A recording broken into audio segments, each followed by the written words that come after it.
The point of why I hate the concept of no one can outwork me is that there are many ways to win the game. If you were to think about an amazing goal as a dragon to be slain, if you are familiar with video games in any way, when you create like a war party, you have a group of people that are gonna go on a quest. You don't just have 10 paladins or guys who just have shields and swords. So you've got a healer, a mage that's really good at damage but can't take a lot of damage. Then you've got a paladin who can't hit as hard, but he can take a lot of shots. You find people who have complementary skills. If you're playing football, you don't have 10 running backs. The entrepreneur really should be the coach of the team. It's about organizing the pieces and how well they play together that ultimately determines how good the team is. Like, how many times have you seen the team with the all-star that has the poor supporting cast get beat by the overall better team? It happens all the time. A lot of entrepreneurs, as I see them, are trying to play the game like they're the star player and they want to score all the points, but they lose to Apple because Apple's got a team. We celebrate a specific action like work when it's really just saying, oh look, there's a paladin who can take a lot of hits.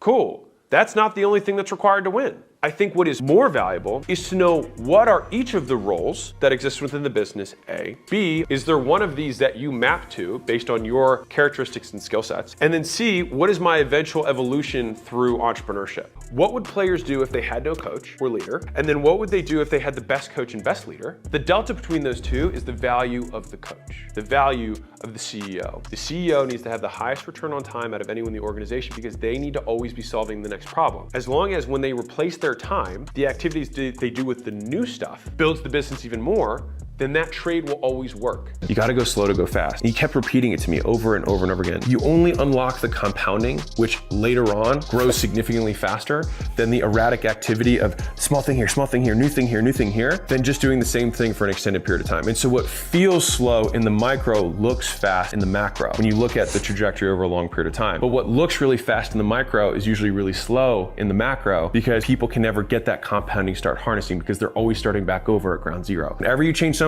the one cost is guaranteed is that change will have to get paid for. And what isn't guaranteed is that it's gonna work. You know you have this fixed cost, which is how you should see it, is that whenever you change something, you have to pay a price. One of my early mentors told me about flyers. I thought I needed to go put a lot of flyers out to get business. Put out 300 flyers. So I called the mentor back up and I was like, hey, this didn't work. And he's like, what was your test size? What do you mean by test size? And I just put out 300 total. And he just laughed. 300? Like, you're not gonna do anything with 300. He's like, we test with 5,000 and then we do 5,000 a day after that. 5,000 a day? 150,000 flyers a month. I might have been doing the right thing all along, but I was just doing far too little of it. And at that point, I decided that whenever someone gave me advice, I wouldn't let the volume of activity to be the reason it failed. But I just hadn't done enough of them or I hadn't done them long enough. I see so many smaller, younger entrepreneurs who do something for too short, too little time, not enough volume, that they might have been doing the right thing. They just didn't wait long enough or they didn't do enough of it. Fat pitches in life don't come very often. When it gets easy is when you need to go hard. Otherwise, there's someone who's 10 times bigger than you who's gonna take everything you have and not even think twice about it. That was literally fueled by that one conversation. If you're like, wait, how are you doing 300,000 or 400,000 a month, taking home 300? I had like no employees and I was making it all myself. You do have one of those opportunities that comes up in your life when things start working really well. That's when a lot of people ease off the gas. That's when they go easy. When it gets easy is when you go hard because you don't have that many fat pitches in a lifetime. You might get 2 or 3 and you just gotta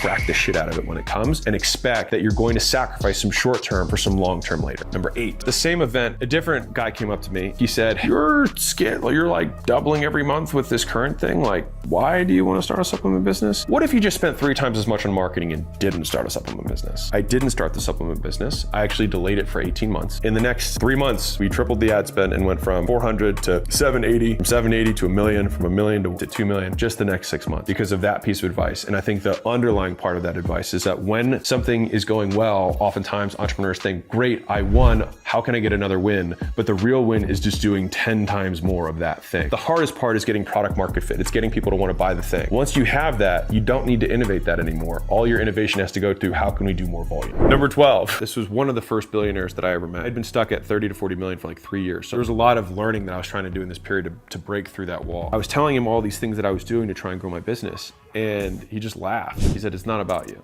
It's about everybody else. And what he meant by that wasn't like me versus customers or anything like that. He was like, all you've been telling me is what you're going to do. You need to have a stable of stallions. You need to give people a slice of the pie and let them get rich too. And up to that point, I had hoarded everything. I was like, you know what got me from $100 million top line to $500 million top line? Doing less and getting really smart people to help me out and giving them a big slice. It's about talent. It's about people. You have to get other people who can make decisions on your behalf and you feel feel not only that they were as good as your decisions, but even better. Because in the beginning, you're a jack of all trades, master of none, but you need to have mastery in every department of the business in order for it to scale. And you can either see that as I have to learn everything, or the faster way, which is I can go buy it through other people who've already given 10 years. Or if I can get 10 people who've all spent 20 years in their respective departments, I basically have 200 years of experience. And if every person in the organization has learned everything from you, then it's only one brain and one lifetime.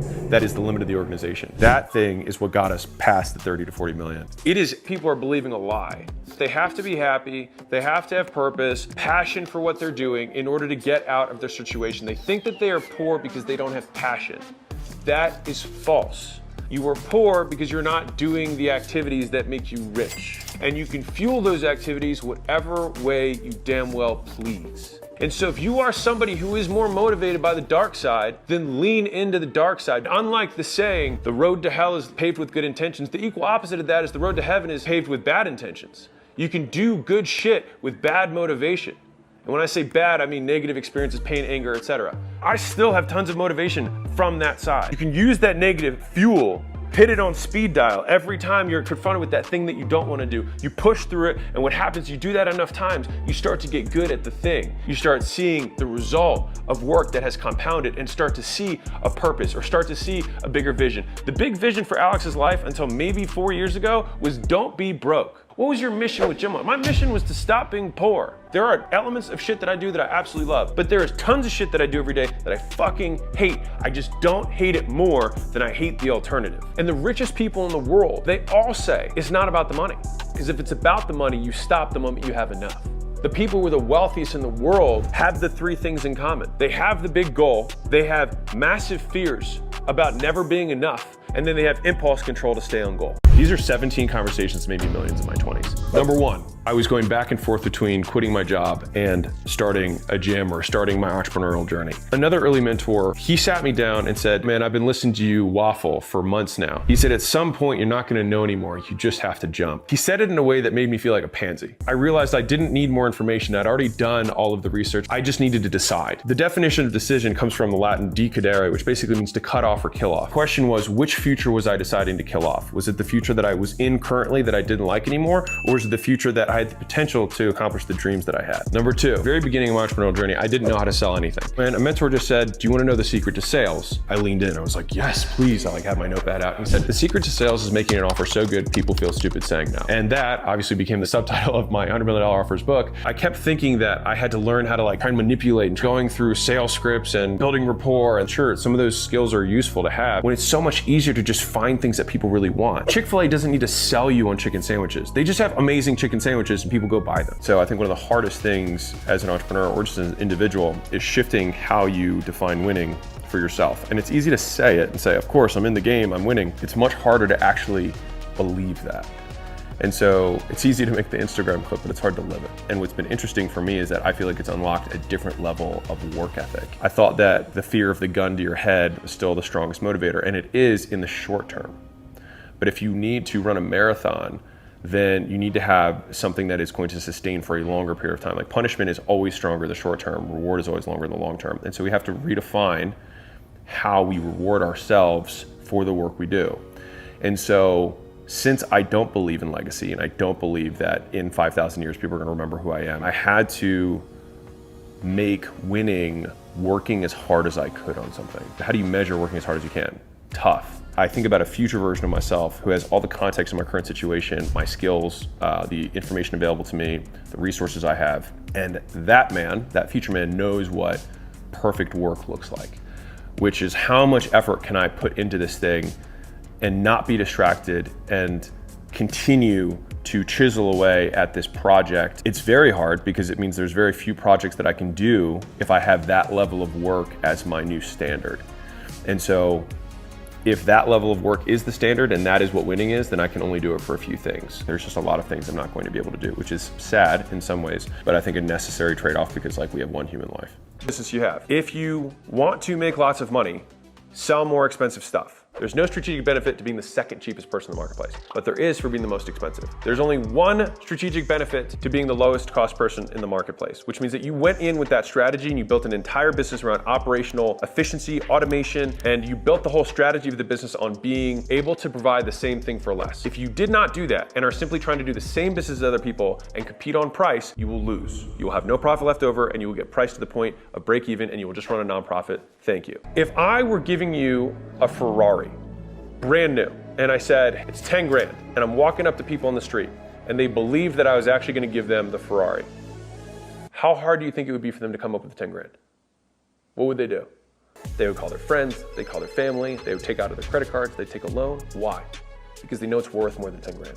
Whenever you are selling something expensive, the reason someone is not buying it is simply because they do not understand the value.